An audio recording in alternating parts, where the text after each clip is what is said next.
Hello, everyone. We are representatives of MISSA. Hi, I'm Nirali Patel, And I'm Melissa Lava.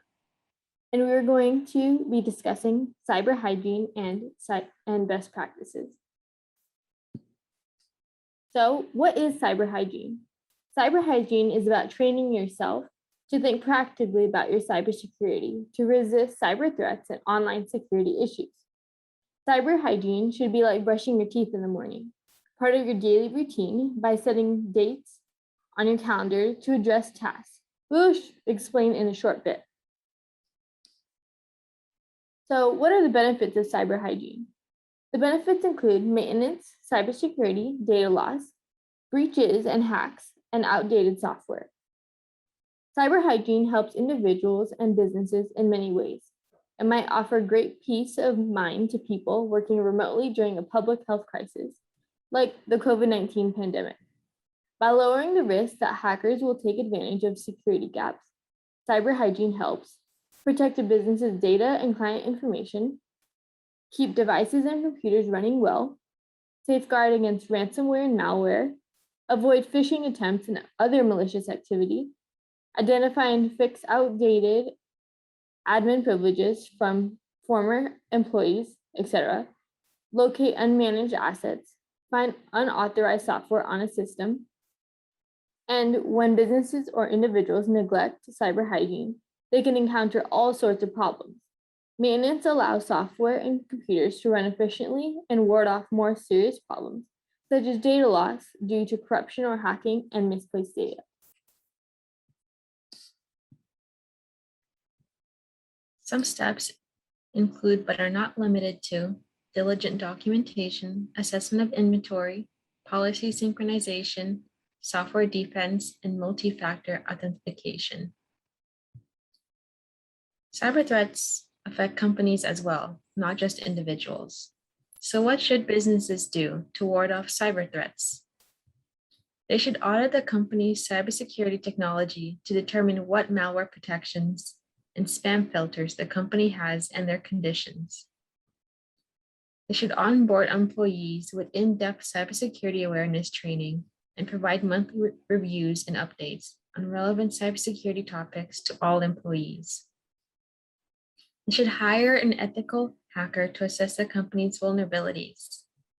They should also bring in third parties to conduct internal risk audits, and conduct biannual internal process reviews. They should place physical barriers that limits visitors' access to their networks. They should also separate duties to avoid the concentration of power and control over security in too few hands. They should also regularly update and patch servers, computers, security cameras, and other devices.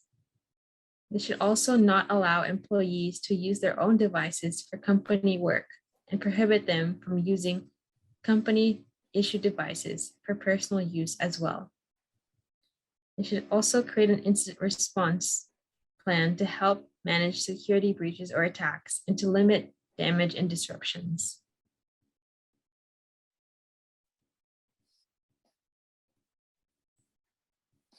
Encryption is a security measure to protect sensitive information. It turns information to a scrambled secret code, and the only way of turning it back into understandable text or code is by supplying a key or password. A firewall acts as a barrier or filter between your computer and other networks, as the internet. It helps to protect your network and information by managing your network traffic. Securing your router involves turning off and updating the default name and password the router came from, the manufacturer. Turning off remote management, logging out as the administrator once it's set up, and ensuring the router offers WPA2 and WPA3 encryption. To help ensure you have the latest protections, update your apps, web browsers, and operating systems regularly to ensure you're working with the latest programs that have eliminated or patched possible glitches. Your password should be unique and complex, containing at least 14 characters along with numbers, symbols, and capital and lowercase letters. Change your passwords regularly and never share or reuse the same password.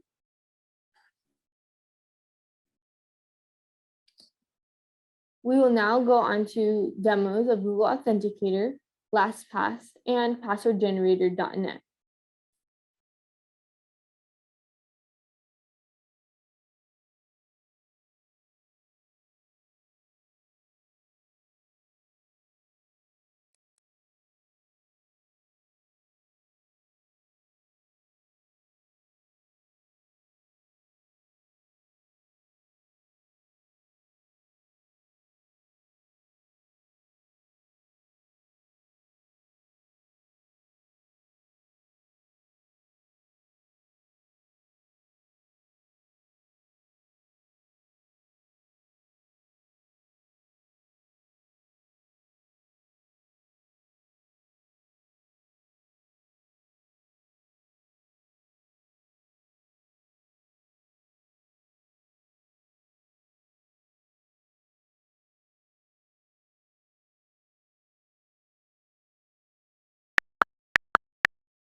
This video will show Microsoft's top 5 cybersecurity best practices. Some of these practices include backing up data, patching your identities, deploying conditional access, and turning on multi-factor authentication. Also, some other practices include installing antivirus and malware software and scanning for viruses. It also includes using firewalls to stop unauthorized users from getting information. Also, updating apps, web browsers, and operating systems on all devices, regularly keeping hard drives clean by reformatting and wiping them, and changing passwords and using multi-factor authentication helps in securing yourselves from cyber threats. Every access point to a connected device is vulnerable. Good cyber hygiene helps protect against those vulnerabilities by accounting for various risks. This practice helps individuals and businesses keep their data safe, preventing malware and other attacks from breaching networks and devices.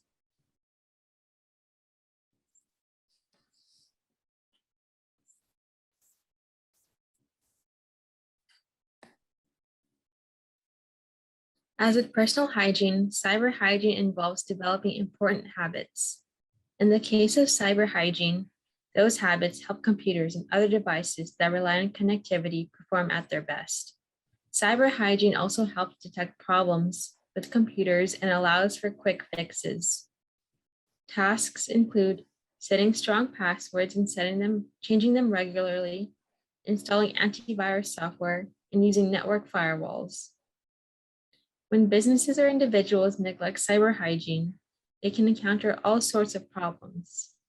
Maintenance allows software and other computers to run effectively and ward off more serious problems, such as data loss due to corruption or hacking and misplaced data. Thank you for attending MISSA's presentation on cyber hygiene's best practices.